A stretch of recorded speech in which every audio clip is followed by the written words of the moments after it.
Bismillah. Assalamualaikum warahmatullahi wabarakatuh.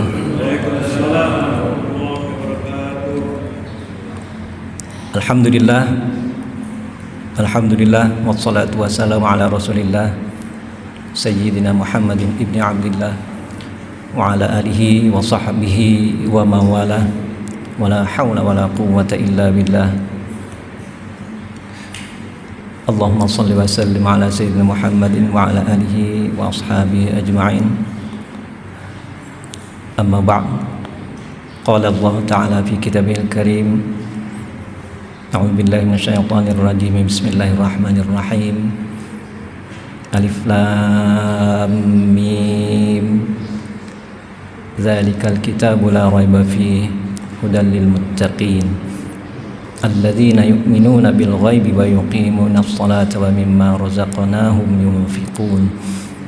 Walladzina yu'minuna bima unzila ilaika wa ma unzila min qablik wa bil akhirati hum yuqinun. Ulaika 'ala hudan min rabbihim wa ulaika humul muflihun. Shadaqallahul 'azim. Alhamdulillah, puji syukur kehadirat Allah di pagi yang cerah. Kalau kita lihat ke atas tadi, bulan rasanya sudah memang purnama ya. Hari ini alhamdulillah kita sudah masuk 14 Dzulqa'dah.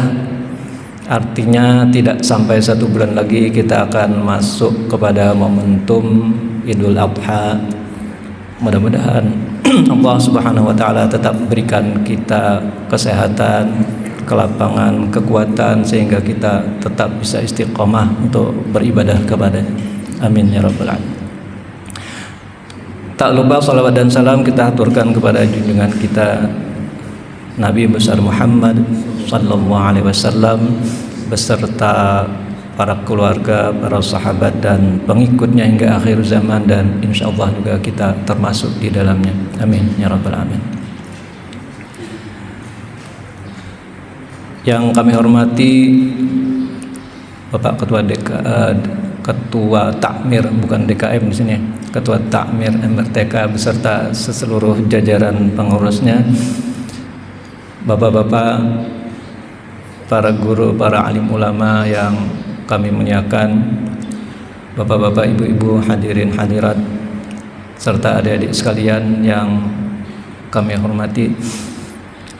Alhamdulillah, kalau kita mengingat kemarin tanggal 1 Mei adalah hari bukan Jumat. Ya, katanya diperingati sebagai hari buruh ya. Tapi ya sudahlah, buruh karena kita saat ini sedang libur, berarti kita tidak sedang jadi buruh. Tapi kita hari ini masuk di tanggal 2-nya aja dah. Kalau tanggal 2 di Indonesia ingatnya kita hari apa? Sabtu. Ya, tanggal 2 Mei selalu diperingati sebagai hari pendidikan nasional, khusus di Indonesia saja ya. Kalau hari buruh tadi internasional. Kalau Hardiknas itu hanya di Indonesia saja, di luar tidak itu.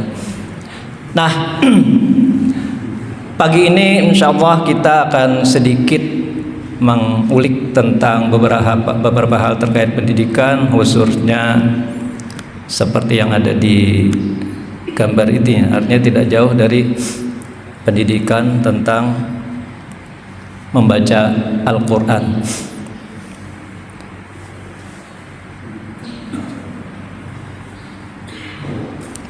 Sepertinya sudah saatnya memang layar kita di ini ya. Ya, pendidikan membaca Al-Quran.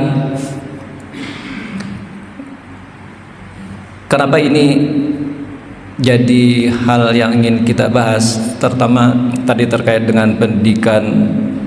Hari ini adalah hari pendidikan, dan salah satu aspek yang harus kita lakukan untuk mendidik juga adalah Al-Quran. Karena kalau tidak ada pendidikan Al-Quran, apalagi di awal-awal dari membaca dulu, bagaimana kita tahu tentang Al-Quran, bagaimana kita tahu tentang isinya, bagaimana kita bisa memahaminya, bagaimana kita bisa mengamalkannya, bagaimana kita bisa menghafalnya, dan seterusnya. Bagaimana kita bisa menjaganya kalau tidak ada pendidikan yang dilakukan untuk belajar membaca Al-Quran awalnya.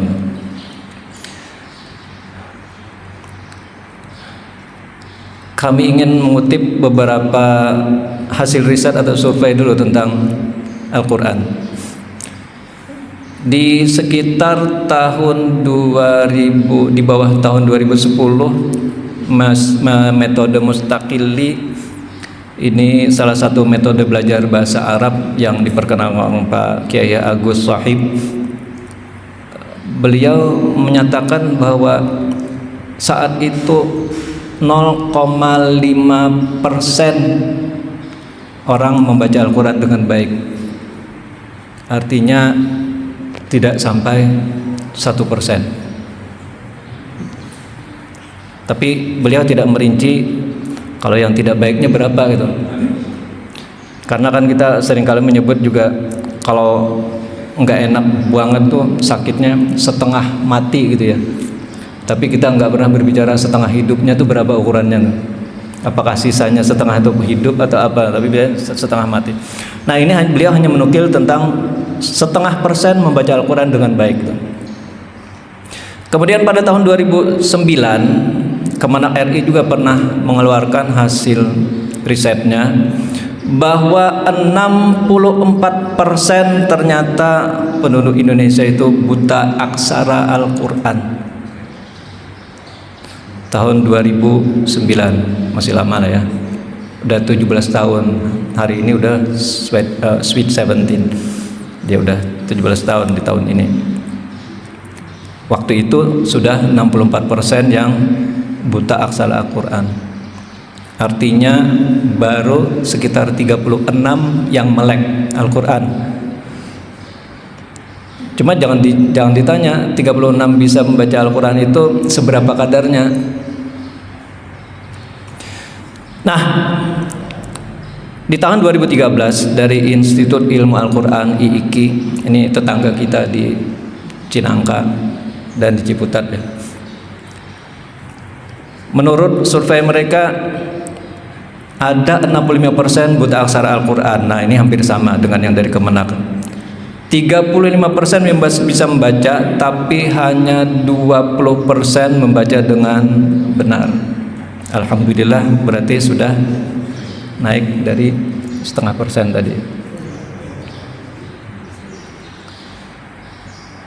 IIKI masih melakukan riset survei kembali tahun 2022 kemarin. Ditemukan antara 58,57% sampai dengan 65% masih buta aksara Al-Quran. Ini risetnya di 25 provinsi se-Indonesia dengan responden lebih dari 5 ribuan gitu. Ternyata masih ditemukan bisa mencapai 65% yang buta aksara Al-Quran. Artinya tidak jauh berbeda dengan hasil riset sebelumnya. Tapi yang cukup menggelitik, ternyata 72,25% baca Al-Quran level cukup dan kurang. Jadi yang bisa membaca pun ternyata masih di angka 70-an persen, baru di level cukup dan kurang. Berarti level baiknya wallahu a'lam, artinya lebih sedikit gitu. Nah, yang terbaru di tahun 2023 Kemenak angkanya ternyata jauh lebih positif nih. Indeks literasi baca Al-Quran dinyatakan oleh Kemenak itu tinggi karena mencapai angka 66,038 dari 100 poinnya. Tapi 61,51% sudah mengenali huruf. Ini baru tahu huruf nih. 61,51. Artinya kalau tadi buta aksara 65, sekarang 61 sudah tidak buta aksara. Tahu aksaranya, tapi cuma tahu. Ternyata yang bisa membaca susunan huruf menjadi kata itu cuma 59,92, boleh dibilang 60% lah. Artinya mengecil sedikit. Hampir sama ya dengan ketika kenal huruf, insya Allah dia sudah bisa sedikit membaca kata gitu.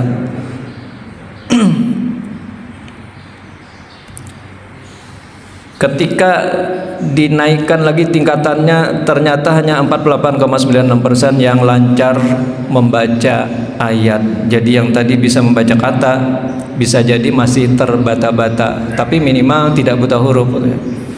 Yang baca lancar masih 48,96%. Ditarik lagi ke tingkatan yang lebih tinggi, membaca sesuai acuan tajwid, ternyata hanya 44,57%. Namun angka ini pun buat kita alhamdulillah jauh lebih baik tadi dari angka yang ditemukan sebelumnya. Apalagi kalau dari mustaqil tadi bilang hanya 0,5% saja.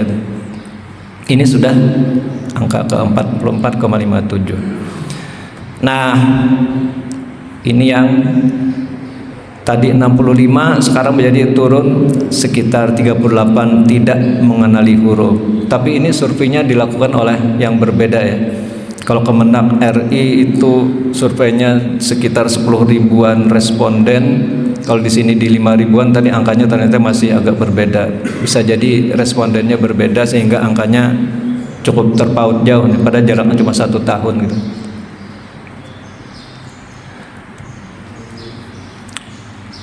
Di tahun 2024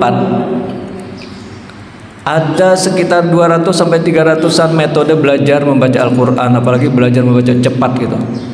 Ini dirangkum dari Kemenak RI, ada banyak metode nih. Yang kita sendiri sampai bingung ketika masuk di sini ini namanya apa lagi, datang ke sini ada nama apa lagi, masing-masing dengan nama sendiri-sendiri. Sampai hampir di 300 metode belajar membaca Al-Qur'an. Ketika ditelisik lebih jauh dari IIQ melihat bahwa ternyata dari sekitar sampai 300 metode ini hanya kurang lebih 80%-an itu masih di tingkat pemula dan dasar. Dan hampir 20%-nya di tingkat dasar dan menengah.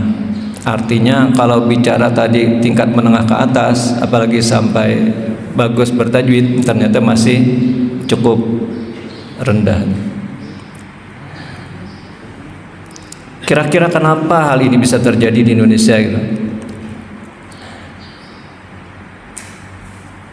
Dewi Sartina dan kawan-kawan di tahun 2020 melakukan penelaahan literatur. Jadi penelitiannya tidak langsung ke lapangan. Mereka menemukan bahwa ada beberapa hal yang mempengaruhi tadi. Secara internal ternyata yang mereka temukan memang ada hubungannya sama minat dan motivasi masing-masing orang. Dalam hal ini mereka banyak melihat di anak-anak atau anak sekolah. Kadang-kadang sering dibandingkan, ngapain ngaji? Itu di sekolah nanti kamu nilai matematikanya berapa? Nggak keren kalau kamu tidak bisa bahasa Inggris, nanti kamu susah nyari kerja dan lain-lain.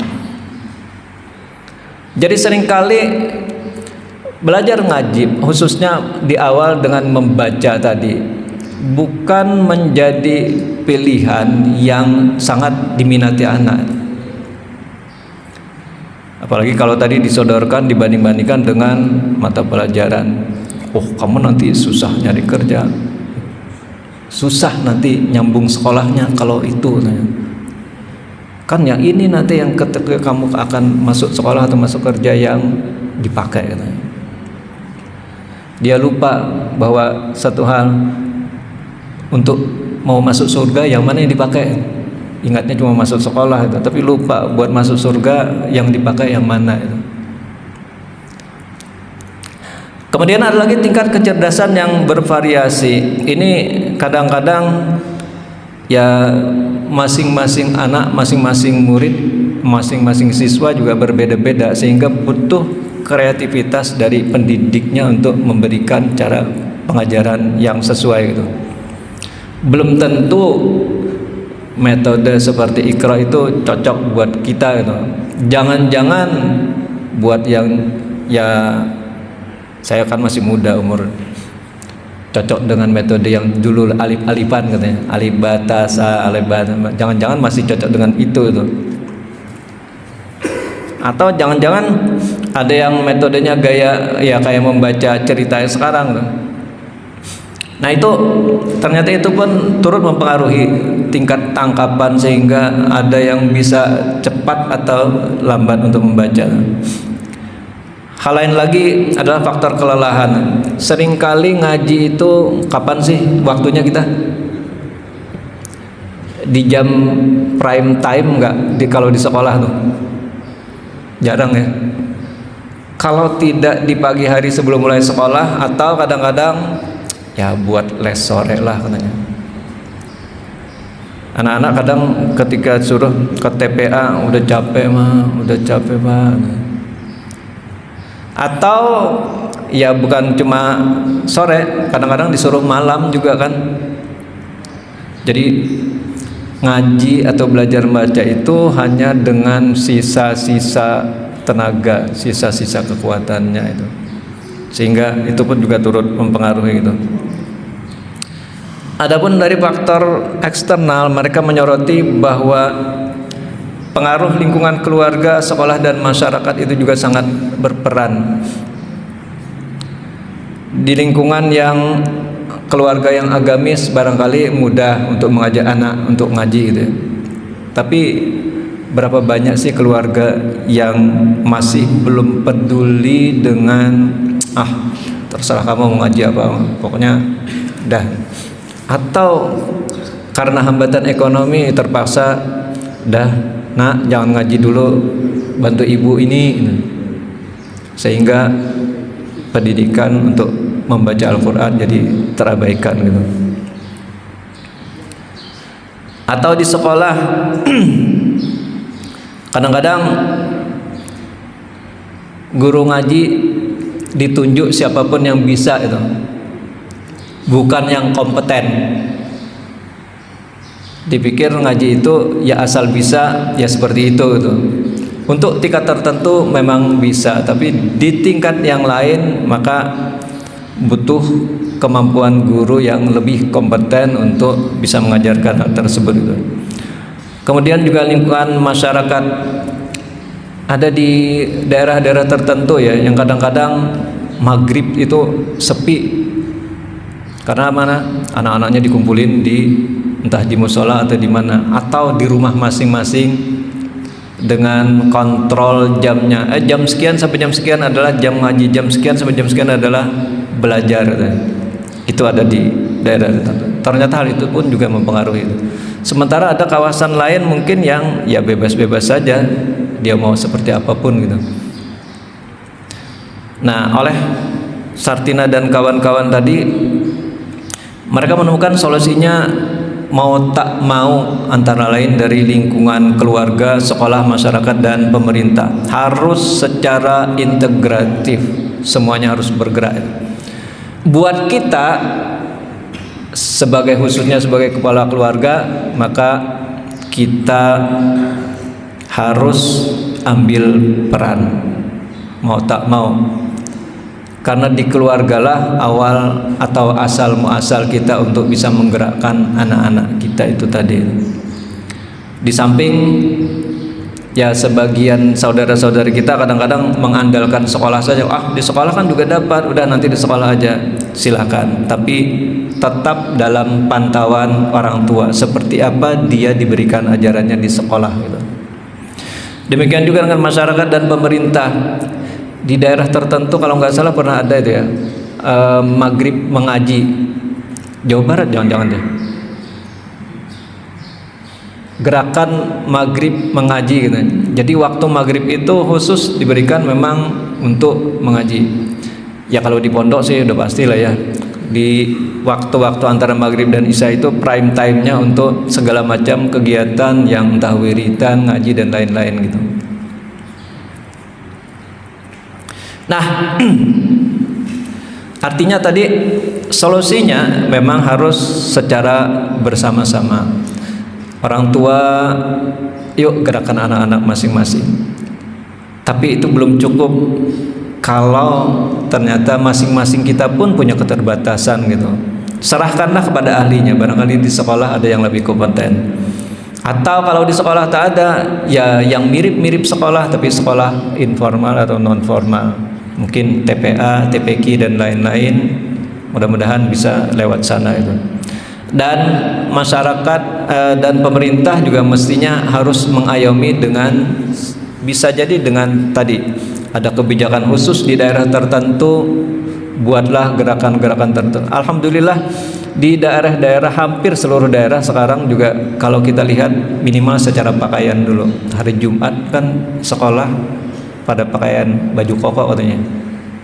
Dulu itu memang tak pernah terjadi, tapi sekarang sudah mulai bergeser, itu dibolehkan. Minimal secara mental religiusitasnya bisa lebih mendalam itu. Nah, sebetulnya seperti apa sih kita harus membaca Al-Quran itu? Kalau kita ingat patokan di Quran, membaca disuruh dengan tartil. Ada 2 ayat yang selalu dihubungkan, dan memang hanya 2 ayat ini yang ketika berbicara tentang tartil. Di Quran surah Al-Muzammil ayat 4 disebutkan, A'udzubillahi minasyaitonirrajim, warattilil Qur'ana tartila. Di dalam terjemahan Kemenak diterjemahkan dengan dan bacalah Al-Quran dengan perlahan. Perlahan itu kan artinya tidak cepat ya, pelan gitu. Kalau saya sering ingat gini bacanya, Bismillahirrahmanirrahim. Seperti itukah yang bacaan pelan itu? Bacaan perlahan. Nah, ternyata ada konteks struktur bahasa Arab yang itu tidak bisa diterjemahkan secara ringkas sebagai dan bacalah Al-Quran dengan perlahan, atau dan bacalah Al-Quran dengan tartil. Karena apa? Ketika sebuah kata kerja di dalam bahasa Arab seperti ini kata perintah, kemudian di ujungnya diakhiri dengan namanya isim masdar dari kata kerja tadi, yang berfungsi sebagai istilahnya tuh maf'ul mutlak, maka itu sebuah penekanan arti dari kata kerja sebelumnya. Sehingga kalau diterjemahkan secara bebas begini, dan tartilkanlah Al-Quran itu dengan sebenar-benarnya tartil. Jadi penekanan di belakang ini adalah dengan sebenar-benarnya tartil, bukan tartil biasa, bukan tartil ala kadarnya, bukan tartil-tartil saja. Ingat, 2 kali diulang di dalam Al-Quran penyebutan tentang perintah tartil ini selalu diakhiri dengan maf'ul mutlak di belakangnya, yang itu menyatakan bahwa tidak ada bicara tentang membaca tartil tanpa embel-embel dengan sebenar-benarnya tartil. 2 kali disebut dalam Quran tentang tartil, 2-duanya selalu diakhiri dengan maf'ul mutlak, tidak pernah ketinggalan. Artinya bahwa itu bukan main-main tartilnya itu. Sekali lagi, 2 kali diulang dalam Quran tentang membaca secara tartil, 2-duanya selalu diakhiri dengan sebuah penekanan makna. Kalau itu bukan sebuah maksud tertentu, tentunya tidak akan terulang hal yang sama gitu. Jadi pasti ada maksud khusus yang itu kenapa ditekankan ketika menyebutkan tentang tartil. Jadi kalau terjemahan bebas kita ya bacalah dengan tartil yang maksimal, yang semaksimal mungkin yang kita bisa itu. bukan sekedar ya tartil-tartilan aja gitu. Nah, secara bahasa tartil itu diambil dari akar kata rattala yurattilu tartila, yang artinya adalah membaca dengan perlahan, teratur, tidak terburu-buru. Maksudnya huruf per huruf itu dibaca tak tak tak tak, masing-masing huruf terbaca jelas. Tidak ada yang terburu-buru sehingga masing-masing huruf kelihatan. Nanti seperti apa sih kalau nanti kita kasih contoh mana yang maksudnya kok ya jadi tidak teratur, atau kalaupun tak terburu-buru tapi campur aduk tuh. Menurut Ibnu Abbas, tartil itu adalah bayyinhu tabyinan. Jadi baca dengan jelas setiap hurufnya itu. Jadi setiap huruf dibaca dengan jelas. Adapun Abu Ishaq di dalam Lisanul Arab menyebutkan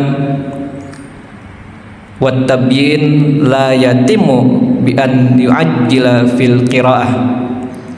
Jadi membaca Al-Qur'an dengan jelas itu tidak mungkin bisa dilakukan yu'ajjil fil qiraah kalau kita buru-buru tergesa-gesa dalam membaca.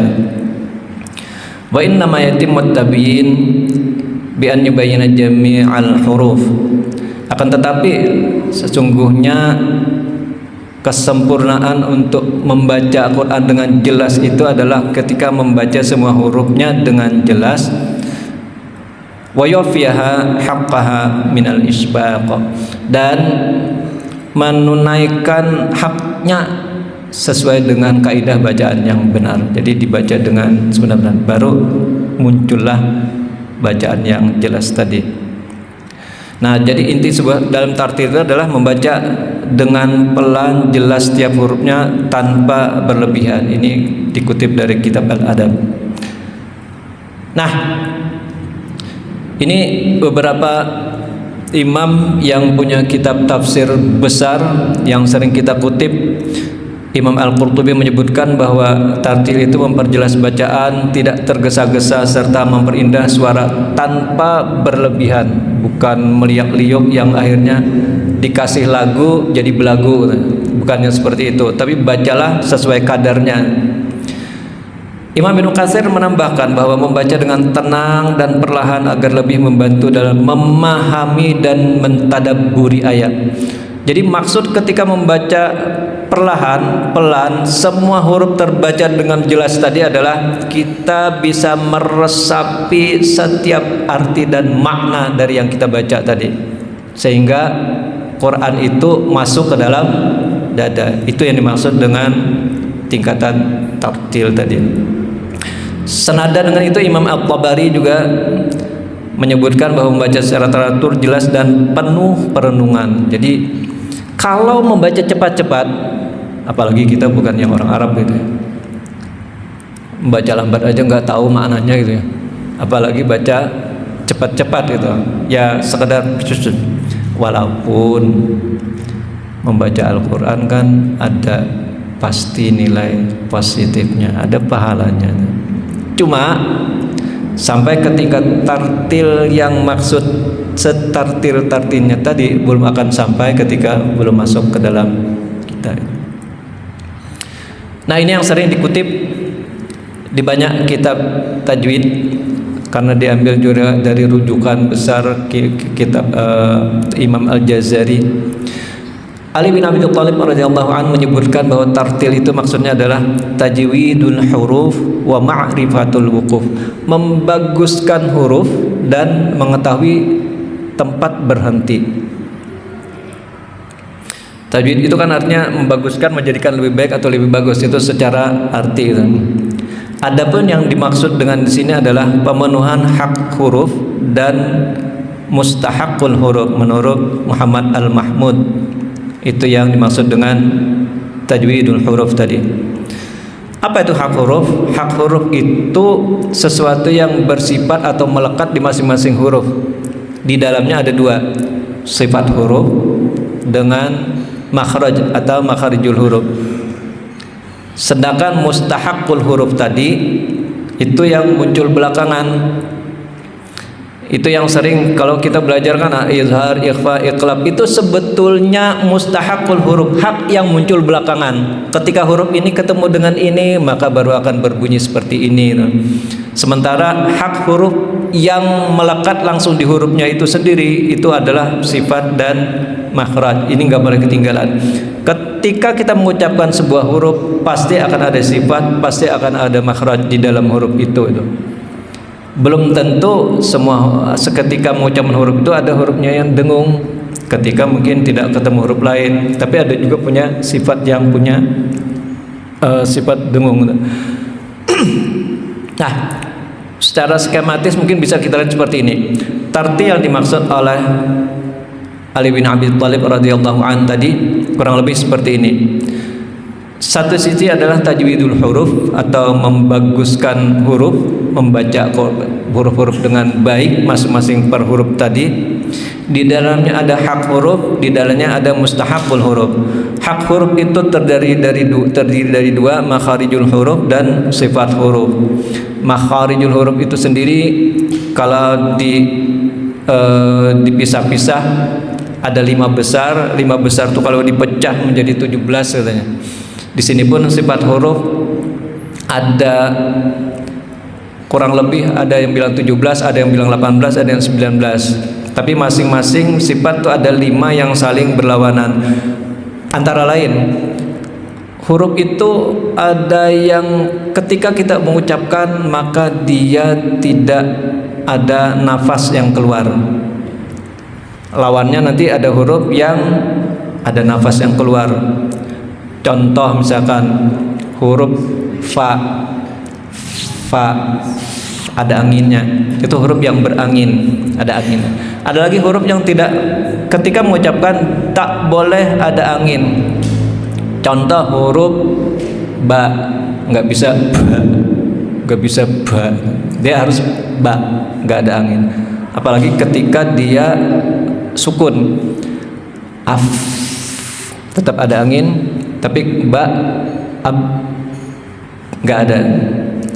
Ada lagi kalau dilihat dari sisi suaranya tertahan atau mengalir itu.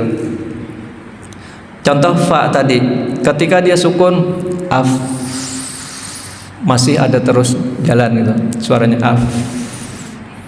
Atau as, jalan terus suaranya. Tapi contoh coba kita lihat huruf jim. Nggak bisa diterusin tuh huruf ba tadi, ab. Di sisi sini ada huruf yang suaranya tertahan, satu sisi hurufnya tidak tertahan, bunyinya suaranya itu, sehingga ketika dia berbunyi nggak bisa ab, mau diterusin ab, nggak bisa tuh. Itu contoh di sifat huruf. Ada tempat keluar makhraj yang sama tapi sifat berbeda, maka akan keluar bunyi huruf yang berbeda. Atau sifatnya boleh sama tapi karena makhrajnya berbeda, maka akan keluar juga huruf yang berbeda. Sehingga ada sebagian ulama yang menyebutkan bahwa di dalam hakul huruf, makhraj dan sifat itu mereka sebutkan sifatnya ada 29 katanya. Dia menyebutkan jumlah huruf karena masing-masing punya sifat yang berbeda, nggak bisa sama satu sama lain gitu. Nah, ketika sering kita ketemu kan nun sukun ketemu fa katanya, oh dibaca dengan dengung yang samar, muncullah istilah ikhfa. Itulah yang disebut dengan mustahaqul huruf. Hak huruf yang muncul belakangan karena ketika ada hubungan antar huruf atau ketika diberi harokat. Contoh misalkan huruf ro, ketika diberi harokat fathah dia akan tiba-tiba ro, nggak ada ra gitu. Ketika diberi harokatnya kasrah menjadi ri, jadi dibaca dengan tipis. Nah itu disebut dengan mustahaqul huruf, artinya hak huruf yang muncul belakangan karena ada kondisi tertentu. Nah di sisi lain yang tak kalah penting adalah waqaf. Tadi kan ma'rifatul wuquf, mengetahui tentang wuquf, mengetahui tempat berhenti. Karena apa? Kalau berhenti sembarangan bisa jadi makna atau bacaan ayat jadi cacat. Contoh, A'udzubillahi minasyaitonirrajim. Bismillahirrahmanirrahim. Wal 'asr innal insana lafi khusr. Saya berhenti di situ baca, nggak lanjut lagi. Apa yang terjadi? Cacat maknanya. Innal insana lafi khusr. Sesungguhnya manusia itu berada dalam kerugian. Selesai, nggak baca lagi. Padahal di belakangnya ada illal ladzina amanu. Ada lanjutannya. Nah, itu yang maksud dengan wakaf dan ibtida. Wakaf itu ada yang disengaja, yang kalau kita dibaca Quran itu ada pakai tanda sodla, ada kola kecil gitu kan, yang tanda ada jim kecil, kemudian juga ada lam alif kecil. Nah, itu tanda-tanda wakaf tuh. Itu wakaf yang disengaja, itu yang paling bagus. Tapi ada lagi wakaf atau berhenti yang tak disengaja.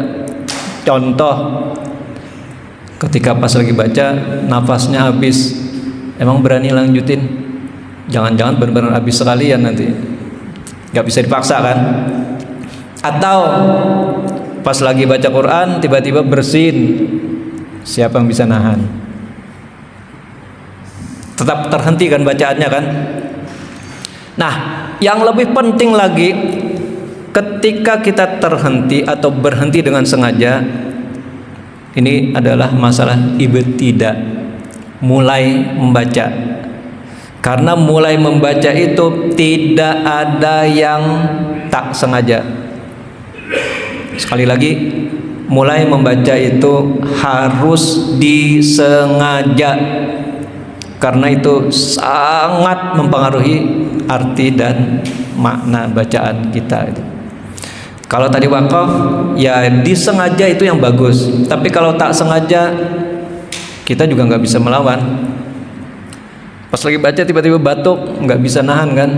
Itu terhenti tak sengaja. Tapi ketika mau mulai kembali membacanya di mana, itu harus disengaja. Itu yang disebut dengan ibtida.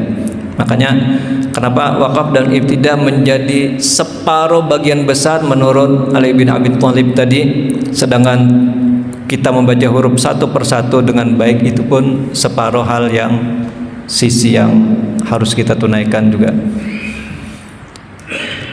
Baik, ada acuan membaca yang sering kita dengar disebut dengan qiraat atau cara membaca. Ini yaitu pengetahuan tentang cara membaca atau kalimat Al-Quran yang disandarkan kepada orang yang menyampaikan atau meriwayatkannya, atau imam qura yang sampai kepada kita itu. Ciri-ciri qiraah yang sahih itu sanadnya sampai kepada Rasulullah SAW. Artinya apa yang kita baca sekarang itulah yang pernah dicontohkan oleh Nabi SAW. Syarat mutlak. Syarat kedua, sesuai dengan kaidah bahasa Arab. Dan syarat ketiga, sesuai dengan rasam Al-Quran atau Mushaf Utsmani. Ketika tidak sesuai dengan tiga syarat ini, maka bisa dipertanyakan bahwa acuan bacanya itu enggak jelas, dan itu barangkali ngarang-ngarang. Bisa dibilang ya bacaannya enggak tahu apakah itu bacaan Quran seperti apa itu. Salah satu qiraah yang mutawatir itu artinya dari setiap lapisan periwayatnya itu banyak, dari generasi-generasi banyak yang meriwayatkan dan tak ada satupun yang mengingkarinya. Itu mutawatir. Jadi Quran itu diriwayatkan secara mutawatir, artinya setiap generasi dengan banyak periwayat dan tak ada satupun yang mengingkarinya.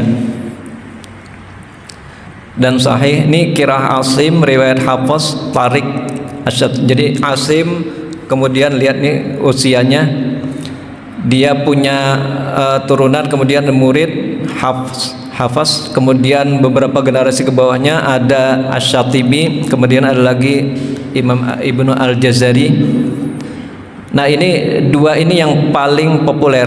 Qiraah Asim riwayat Hafiz Tariq Asy-Syatibi ataupun An-Nashr inilah yang 95% di dunia menggunakan qiraah ini. termasuk kita di Indonesia saat ini.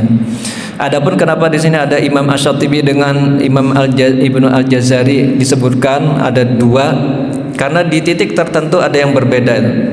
Contoh yang paling gampang, yang paling sering kita dengar, bapak-bapak mungkin sering dengar Imam Sudais baca ketika beliau membaca mad jaiz munfasil, seringkali berapa harokat bacanya? Dua itu Imam Al-Jazari. Kalau ikut Imam Asy-Syatibi, patokan beliau hanya 4 dan 5 harokat, enggak ada 2. Jadi kalau kita pakai bendera di Quran Indonesia, itu adalah sebetulnya pakai patokan 4 atau 5 harokat itu ketika mad jaiz munfasil. Sedangkan seringkali kita dengar di Saudi masih sama-sama qiraah Asim riwayat Hafaz, tapi mereka bacanya dengan 2 harokat, itu patokannya ke sini Imam Majid. Makanya di buku-buku tajwid kita juga sering boleh 2, boleh 4 boleh. Ingat, ketika sudah memilih jalur sini, nanti di bagian lain ada yang mungkin berbeda dengan sini. Yang ulama Quran sebagian mengharamkan campur aduk riwayat itu. Jadi mungkin kita hati-hati.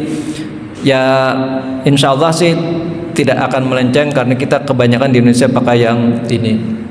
Jadi ketika ada bendera, panjangin aja bendera, nggak usah ikut-ikutan yang pendek. Karena apa? Susah kalau nggak tahu bahasa Arab. Jadi susah kalau nggak tahu bahasa Arab memakai patokan yang 2 yang ikut sini. Kenapa imam-imam di Masjidil Haram sering pakai yang 2 itu?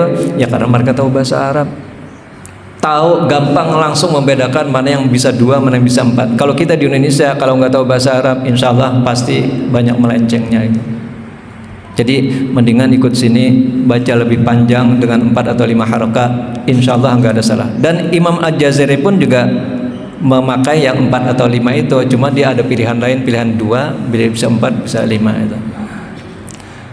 Nah, dari dulu sebetulnya cara mengajar Al-Quran itu adalah dengan talaqi musyafahah. Nabi mencontohkan diikuti sahabat, sahabat mencontohkan diikuti tabi'in, tabi'in mencontohkan diikuti tabi'in, berhadapan gitu. Dan itulah harusnya untuk menjaga kemurnian bacaan Al-Quran. Tapi alhamdulillah sampai sekarang itu berkembanglah ilmu tentang membaca Al-Quran, yang sebagainya adalah ilmu tajwid tentang teori bacaan Al-Quran. Sehingga mereka menyebutkan, kalau begini ini namanya qalqalah, kalau begini namanya ikhfa, kalau begini namanya idgham katanya. Itu muncul belakangan. Dulu ya baca saja, dicontohkan seperti ini, baca begini. Ternyata ketika ini ketemu ini, bisa disimpulkan namanya ini. Jadilah sebuah ilmu, itulah ilmu tajwid. Jadi ilmu tajwid itu muncul belakangan. Bukan Nabi yang mengajarkan namanya ilmu tajwid, bukan seperti itu. Tapi ilmu yang muncul belakangan karena Nabi membaca seperti ini, begitu disimpulkan kesamaannya adalah ini. Harus kita sebut nama ini aja untuk gampang mengingatnya. Karena berdengung membacanya, sebut saja itu namanya gunnah katanya. Ketika samar, sebut saja namanya ikhfa. Ketika harus baca jelas, sebutlah izhar. Itulah ilmu tajwid yang membantu kita untuk bisa ke sini. Jadi ini saling menunjang. Nah, kan belum 10 menit kan, belum waktunya sholat juga. Baik, membaca dengan tajwid, ulama sebagian besar mayoritas menyebut fardu ain hukumnya. Adapun mengatakan ilmu tajwid itu fardu kifayah. Ada sebagian ulama memang yang tidak sepakat dengan ini. Kan nggak ada perintah langsung katanya harus bacalah dengan bertajwid gitu. Tapi ternyata ulama yang tidak sepakat itu pun juga menyebutkan bukan fardu ain, tapi tetap ada patokan. Ketika dia membaca harus tidak boleh ada kesalahan yang melenceng atau mengubah makna. Ya sama aja artinya baca dengan benar juga. Meskipun dia tidak menghukumi wajib, tapi tidak boleh ada kesalahan dalam membaca. Jadi wajib enggak sih ya? Nah, sekadar penutup, ini beberapa kesalahan yang kadang-kadang tidak kita sadari ya. La'alakum tashkurun, terbaca la'alakum tashkurun, artinya beda antara shin dengan sin. Itu kan nggak apa-apa sin dekat katanya bunyinya, biarin aja. Tapi ingat nih, la'alakum tashkurun, agar kalian bersyukur. Kalau terbaca dengan la'alakum tashkurun, agar kalian mabok, teler. Bedanya hanya di shin dan sin. Atau kita nih wa kalbuhum basitun bizra'ihi bil wasit, surah Al-Kahfi ya. Kalbuhum disebut memang dimaksud adalah anjing, tapi kalau qalbuhum hati, qalbu. Jangan sampai nanti tertukar ketika baca doa sabbit kalbi kokohkanlah anjingku gitu, bukan maksudnya hatiku tadi. Ini qalbu dengan kalb. Qala dengan qala, bedanya hanya di alif, satu panjang, satu mat, satu pendek. Kalau ini artinya dia satu orang laki-laki berkata, atau he talk. Kalau ini dua orang laki-laki, jadi pelakunya sudah dua orang, ini satu orang, ini dua orang. Bedanya hanya di satu alif. Dan itu di Quran memang teliti berbeda. Atau kadang-kadang kita inna terbaca dengan inna. Kalau ini artinya sesungguhnya, kalau inna itu ada sesungguhnya kami, sesungguhnya kita. Itu kalau na-nya panjang. Atau illa dengan ila. Nah, ini yang paling hati-hati, karena artinya jauh bertolak belakang. Ila itu artinya ke atau kepada, sedangkan illa artinya kecuali. Jadi kalau kepada itu kan kita menjurus ke sana kan, tapi kalau illa justru mengecualikan dari tadi ke sini harus ke sini, membalik.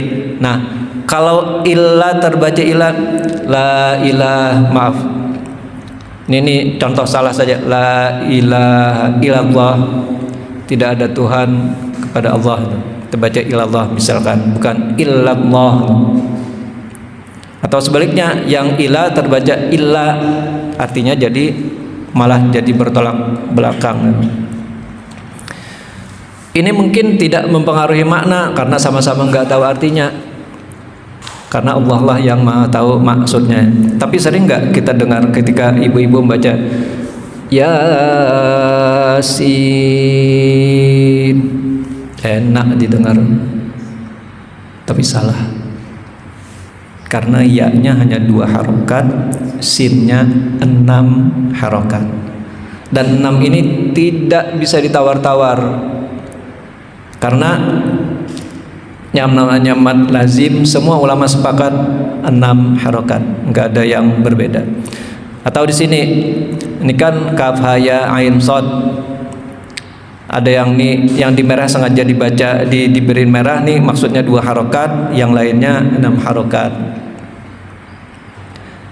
Atau contoh juga nih, wa amtarna mataras saw, wa amtarna, ini cerita. Kalau mator to-nya pendek itu artinya hujan, tapi kalau to-nya panjang artinya airport, bandara. Di Quran tidak ada bicara tentang ini. Quran adanya tentang hujan. Beberapa ayat bicara tentang dihujani dengan batu neraka itu. Atau jamal terbaca dengan pendek, jamal maksudnya maunya indah, terbaca pendek jadi camel, unta. Nah, ini juga yang paling sering dan sangat berbahaya, mirip dengan ini nih. La ketika pendek artinya sungguh. Ketika panjang ada matnya, artinya tidak. Sungguh dengan tidak kan sama kayak ini tadi kan. Sungguh dengan tidak, artinya bertolak belakang. Wala tajidannahum ahrasan nasa di surah Al-Baqarah. Wala tajidannahum, ini ayat yang benar. Dan sungguh benar-benar engkau mendapati mereka, itu arti yang sebenarnya. Tapi ketika terbaca laknya panjang, wala tajidannahum, dan engkau benar-benar tidak mendapati mereka, berbalikan artinya kan.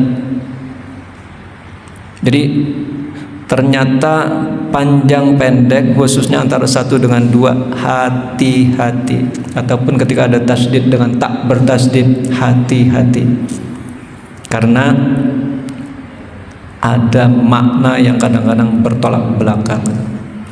Belum lagi kesalahan-kesalahan kecil yang sering kita lakukan, yaitu hanya ketidaksempurnaan yang kadang-kadang tak mempengaruhi makna. Contoh misalkan waladhdallin, walad, yang tebal itu cuma dha, la-nya tidak tebal, la bukan walad, ihdinas siratal mustaqim, yang tebal itu hanya kafnya, taknya tetap tipis, taqim, nggak bisa taqim. Khususnya ketika berdekatan dengan huruf-huruf yang tebal itu seringkali tuh azaban nor. Karena apa? Karena roknya tebal. Mestinya azaban nar, balu roknya tebal. Coba deh, sering kita dengar. Atau kadang-kadang kita ingin buru-buru di depan. Kan tadi maksudnya tartil kan perlahan kita meresapi setiap huruf. Alhamdulillahirabbil alamin. Pertanyaannya, mana a-nya? Alhamdulillahirabbil alamin. Bunyiin a-nya, bunyikan a-nya, karena dia punya hak di situ untuk dibaca dengan benar. Alhamdulillah, bukan alhamdulillahirabbil alamin. Allahu akbar. Allah. Mana a-nya itu? Allahu akbar. Bukan Allah. Atau sebaliknya ketika a-nya di tengah, Allahu akbar, wakbar, kok huwak, bunyinya kan akbar, Allahu akbar, bukan Allahu akbar.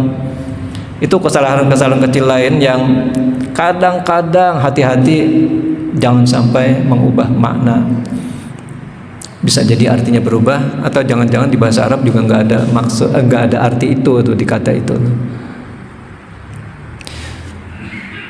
Itu aja mungkin sekedar pengingat kita bersama. Mudah-mudahan ini bisa menjadi ibrah buat kita semua, untuk kita bisa sama-sama berantas buta huruf Al-Quran. Dan ingat, membaca Al-Quran itu banyak sekali keutamaannya. Mari kita raih keutamaan itu dengan kita terus membaca Al-Quran. Dan kita khususnya di hari pendidikan ini, mudah-mudahan Allah Subhanahu wa taala menjadikan kita orang-orang yang mampu mendidik khususnya keluarga kita untuk bisa membaca Al-Quran secara tartil dan juga menyelami maknanya, kemudian juga mengamalkannya. Dan mudah-mudahan juga anak-anak kita, keluarga kita diberikan Allah Subhanahu wa taala kemampuan untuk terus menempuh pendidikan agar bisa membaca Al-Quran sehingga mencapai tingkat tartil yang maksimal tadi. Demikian, mohon maaf kalau ada kurang dan salah. Hadanallahu iyyakum ajma'in. Wassalamualaikum warahmatullahi wabarakatuh.